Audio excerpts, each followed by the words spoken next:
আফগানিস্তান আঙুর মজুত করেছে যেভাবে আফগানিস্তানে আঙুর সংরক্ষণের জন্য একটি প্রাচীন ও পরিবেশ বান্ধব পদ্ধতি ব্যবহার করা হয়, যা কাঙ্গিনা নামে পরিচিত। এই পদ্ধতি শতাব্দী ধরে আফগান গ্রামীণ অঞ্চলে প্রচলিত এবং বর্তমানে রাজধানী কাবুলের কালাকান জেলা সহ বিভিন্ন স্থানে এটি ব্যবহৃত হচ্ছে। কাঙ্গিনা পদ্ধতির বিবরণ: কাঙ্গিনা তৈরি হয় মাটি ও খড় দিয়ে।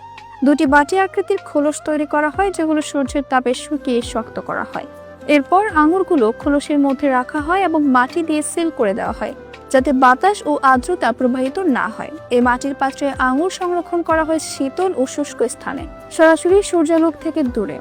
মাটির স্তর আঙুরের চারপাশে একটি নিয়ন্ত্রিত পরিবেশ সৃষ্টি করে, যা আঙুরের শ্বাসক্রিয়া কমিয়ে দেয় এবং ফাঙ্গাস বৃদ্ধি রোধ করে। ফলটি শুকিয়ে যাওয়া রোধ হয় এবং মাটি অতিরিক্ত আর্দ্রতা শোষণ করে, যা ব্যাকটেরিয়া ও ফাঙ্গাস বৃদ্ধির জন্য অনুকূল নয়। এই প্রাকৃতিক পদ্ধতি আঙুরকে 6 মাস পর্যন্ত তাজা রাখে, যা আফগানদের শীতকালে তাজা ফল খাওয়ার সুযোগ করে দেয়।